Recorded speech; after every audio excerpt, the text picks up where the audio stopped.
এটা তো আমরা সবাই জানি যে সমুদ্রের লবণাক্ত পানি থেকেই লবণ তৈরি করা হয়। আমরা যে সমস্ত প্যাকেটের লবণ বাজার থেকে কিনে খাই সেই সমস্ত প্যাকেটের লবণ কিভাবে সমুদ্রের পানি থেকে তৈরি করা হয় আপনারা কি কখনো ভেবে দেখেছেন? সমুদ্রের নোনা জল থেকে কি লবণ তৈরি করা অতই সহজ? আমাদের প্রতিদিনের খাবার তৈরি করতে যে গুরুত্বপূর্ণ লবণের প্রয়োজন হয় সেটা যদি না থাকতো তাহলে সমস্ত কিছুর টেস্ট হারিয়ে যেত আর আপনি কোনো সুস্বাদু খাবার তৈরিও করতে পারতেন না, খেতেও পারতেন না। যদিও এই লবণগুলো অত এক্সপেন্সিভ নয় কিন্তু দৈনন্দিন জীবনে এর গুরুত্ব অনেক বেশি।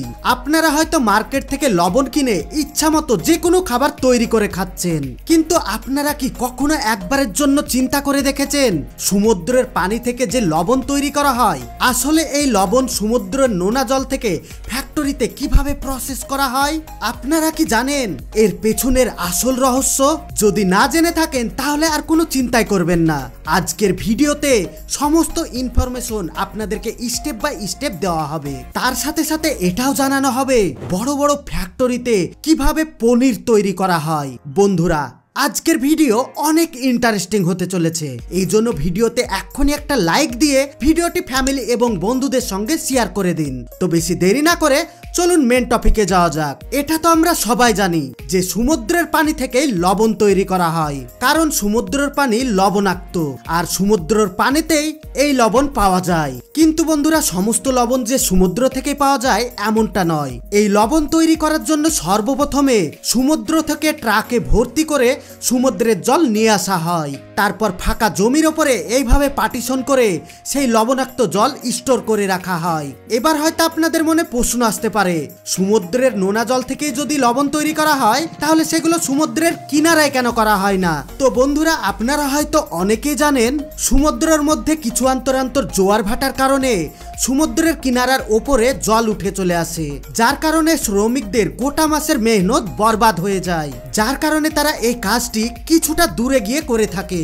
আপনি এক কথায় বলতে পারেন সেখানকার মানুষ লবণের আবাদ করে থাকে, সেজন্য তারা সমুদ্রের পানি নিয়ে এসে তাদের জমিতে এইভাবে স্টোর করে রেখে দেয়। আর এইভাবে রোদ্রে কিছুদিন থাকার ফলে পানি শুকে লবণে আস্তে আস্তে পরিণত হয়ে যায়, মানে সূর্যের তাপে পানি বাষ্প হয়ে উড়ে যায় আর লবণ মাটিতে থেকে যায়।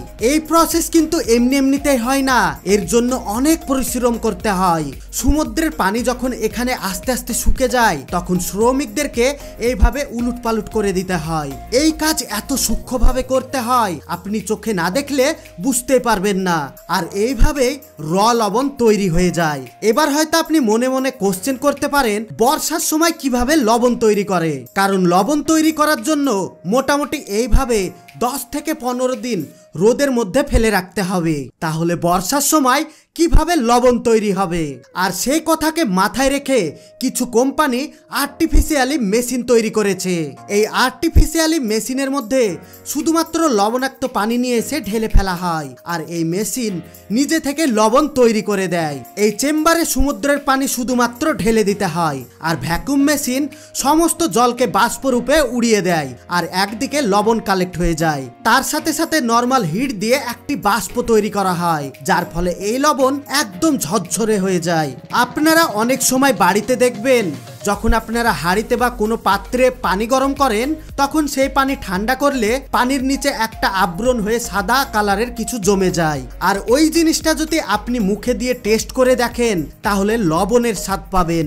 আর এগুলো সব থেকে বেশি ক্ষারযুক্ত পানিতে তৈরি হয়, আর এটা তো আপনারা সবাই জানেন যে সমুদ্রের পানিতে সব থেকে বেশি ক্ষার থাকে, যার কারণে এই পানি এত লবণাক্ত। আর ঠিক কতকটা এই প্রসেসেই লবণ তৈরি করা হয় আর্টিফিশিয়ালি, কিন্তু আবহাওয়া ঠিক থাকলে তারা বেশি প্রকৃতির নিয়মেই এই লবণ তৈরি করে থাকে। আর এইভাবে লবণ তৈরি হতে কমসে কম 10 দিন আর বেশি সময় লাগলে 1 মাস পর্যন্ত সময় লেগে যায়।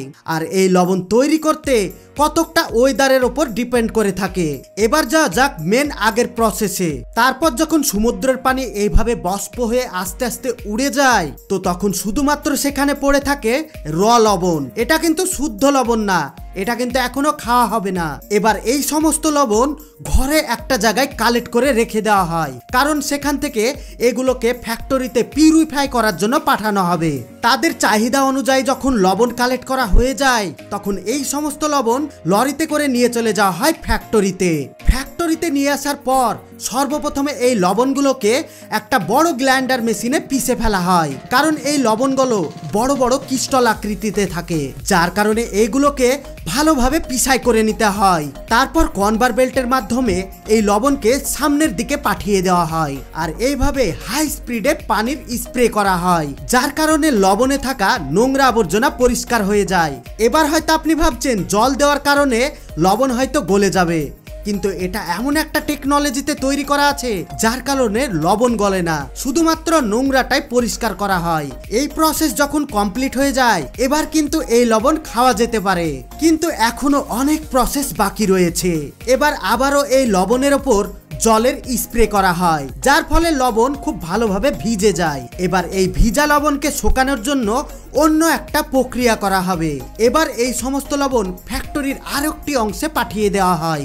এখানে এই মেশিন লবণে থাকা পানিকে আলাদা করার প্রসেস করে থাকে।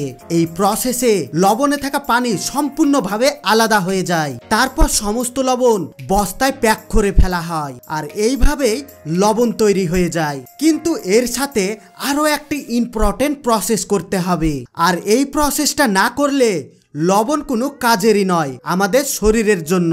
আর সেই কারণে এই লবণগুলোকে একটা মেশিনে ঢেলে এর সাথে অ্যাপ্রোপ্রিয়েট পদ্ধতিতে আয়োডিন মেশানো হয়, এবং তার সাথে সাথে আরো অন্যান্য ইনগ্রিডিয়েন্ট এবং কেমিক্যাল মেশানো হয়।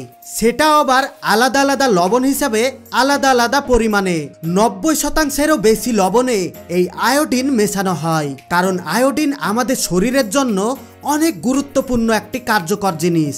আর এইভাবে সমস্ত প্রসেস কমপ্লিট হয়ে যাওয়ার পর লবণগুলোকে এক সপ্তাহের জন্য স্টক করে রেখে দেওয়া হয়, যেন সঠিকভাবে মিক্সিং হতে পারে।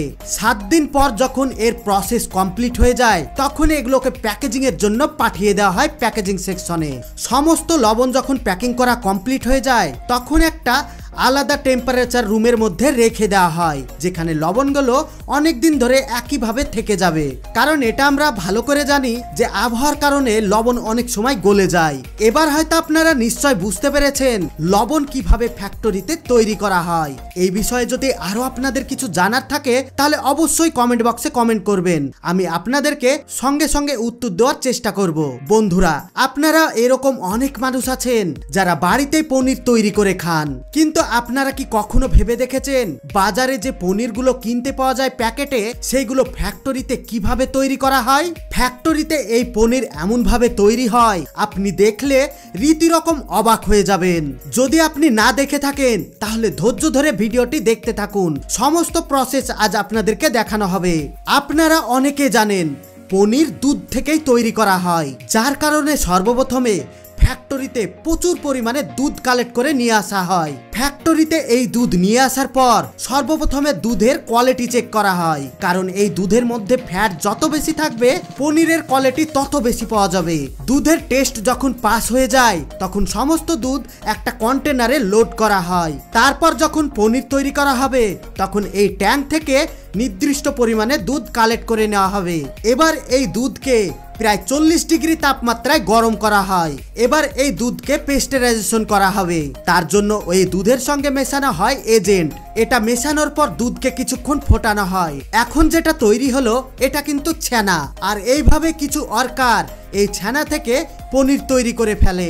তারপর ছানাগুলোকে একটা টুলসের উপর রেখে ছানার উপর অতিরিক্ত পরিমাণে চাপ সৃষ্টি করা হয়, যার ফলে ছানাতে থাকা এক্সট্রা জল বাইরে বেরিয়ে যায়, আর এইভাবে তৈরি হয়ে যায় পনির। তারপর পনিরগুলোকে মেশিনের সাহায্যে ছোট ছোট পিস করে কেটে ফেলা হয়। এবার হয়তো আপনি বলতে পারেন আমি ভুল বলছি, এইভাবে তো ছানা তৈরি করা হয়, পনির তৈরি করা হয় না। কিন্তু আপনাদের জানার উদ্দেশ্যে বলে রাখি এই মেশিনের প্রসেস সম্পূর্ণ আলাদা। এখানে যে কেমিক্যাল মেশানো হয়েছে এবং মেশিনের যে প্রসেস সেটা সম্পূর্ণ পনির তৈরি করার জন্যই করা হয়। এটা কিন্তু ছানা না, এটা পনির তৈরি করাই মেশিন।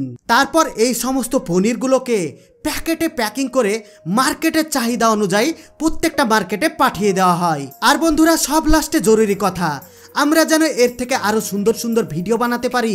এই জন্য ভিডিওতে লাইক দিয়ে ভিডিওটি বন্ধুদের সঙ্গে শেয়ার করে দেন। আর আপনি যদি আমাদের চ্যানেলে নতুন হয়ে থাকেন তাহলে এক্ষুনি চ্যানেলটিকে ফলো করে রাখুন, যেন পরবর্তী ভিডিও আপলোড করার সঙ্গে সঙ্গে আপনি সবার আগে দেখতে পারেন। এতক্ষণ পর্যন্ত সঙ্গে থাকার জন্য আপনাদের সবাইকে অসংখ্য ধন্যবাদ।